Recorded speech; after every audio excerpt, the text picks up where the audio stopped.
Little old me and many Call of Duty enthusiasts on November 13th, 2012 were very interested to see the follow-up of the masterpiece that was Black Ops. I feel like tons of people question how Black Ops 2 can compete with the quality design of maps, weapons, and story from Black Ops. But I not only think it matches its perfection, but tops what were its expectations. We're now living in the year of this relic and masterclass of a game that is 2025. It didn't seem like 13 years ago we'd be here so fast, but here we are. The pure aesthetic of Black Ops 2 throughout campaign and multiplayer is unmatched, with its setting in the near future. Rivaled with zombies as this decrepit and mysterious mode, the game brought an amazing mix of style for players like myself to enjoy. The amount of detail to storytelling in zombies alone is incredible. Going through the DLCs as they came out gave me crazy anticipation at the time. I was always super curious what the next map was going to be for zombies and couldn't wait for the next DLC to drop. There's so much to dissect in each map and how they correlate with each other and the overall story of the mode. I was a huge zombies nerd where I would watch every Mr. Waffles video to understand how the fuck to do anything in these maps, because there was no way I was going to figure that shit out on my own. The mechanics of how each map worked felt very innovative and addicting, where I would constantly be thinking about the game while in school to eventually hop on and play until 2, 3, 4 in the morning every night. I feel like the campaign for both Black Ops and Black Ops 2 were fairly matched, but the amount of stuff they put in Black Ops 2's campaign to get all the different endings was crazy. Like, it's such a chain of events of what you choose to do that alters your ending. I would legit have to look up how to do certain endings because they were that difficult to achieve. But either way, the campaign was amazing to most. It felt very Call of Duty, even with its setting being in the future, when at this time before the release was kind of received as skeptical. For some reason, I always distinctly remember the spider robot mission because I thought it was so cool as a kid, and knowing this type of robot could exist now makes it even cooler for me. Of course, being young and impressionable at this time is what really created my love for this game, but looking back at it, the amount of development that went into this game really holds up.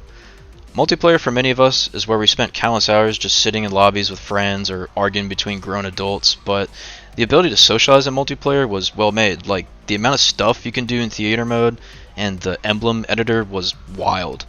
I didn't even really know what the COD TV section did until now, where anyone can share clips they've made, screenshots, and even custom game modes for others to use. It's just wild.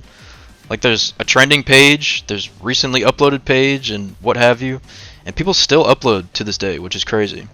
They sort of built a social media space within the game, and there's a whole other COD TV just for zombies exclusively. Theater mode was something I never messed with too much just because I didn't know how it worked and was more focused on playing the game, but looking back at it now, it's like a whole application, which as a computer scientist myself, seeing this built into a game is amazing. I know Black Ops had theater mode as well, but to access any of the clips from other people it wasn't easy because you would have to go to like a separate website. Also in Black Ops 2, you can upload a recent gameplay and have it create a whole highlight reel for you automatically. On top of that, I found that there's a fucking 3D mode if you have those like old blue and red 3D glasses. Like, what fucking game do you know nowadays that has 3D built into it? This is wild. I didn't even know this existed. If I knew about this in 2012, I would have been using the shit out of it, but my little pea brain didn't fully understand or, wasn't curious enough, so I never actually used much of theater mode. I do have some old clips in there, but they're just some Tomahawk kill highlights. They're not clips like these.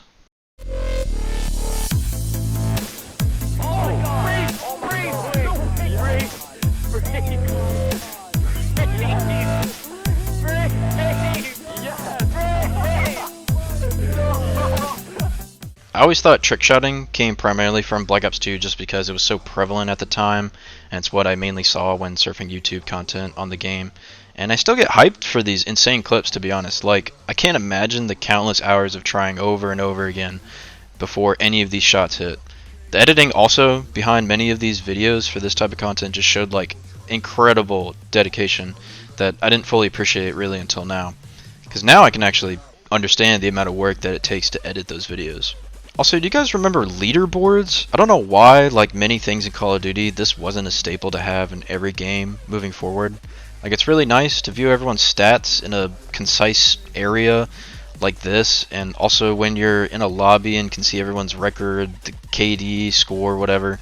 Like, I can't imagine this was difficult to produce, and if it was, then you've already done it multiple times, so you can just use the existing code and update it for the next game.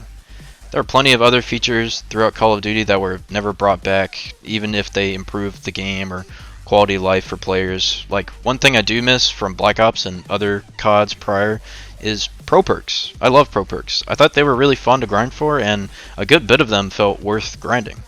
And I haven't even mentioned any of the maps or weapons for this game, simply because they speak for themselves, and have been talked about countless times, so I'm not going to repeat what other people have said. But just based on some of the things I highlighted shows the quality of this Call of Duty compared to others, especially more modern ones. Younger kids now can't really understand, even if they play this Call of Duty, why it's considered the best of all time. I get it, it's old, it looks old, it's slow, the connection doesn't perform super well, but let me ask you this. Does Black Ops 6 have any less performance issues? Is it free of any game-breaking bugs?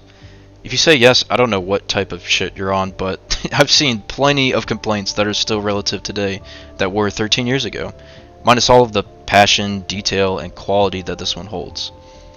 I don't think 13 years in the future we'll be looking at Black Ops 6 or other recent Call of Duties as the greatest of all time. That simply could be because of the fact that in that time they might not even still be playable because of the constant need for online connection. Black Ops 2 is timeless in that regard because you don't need a connection to play the game. And I'm not saying this with rose-tinted glasses. Black Ops 2 will forever be the greatest of all time.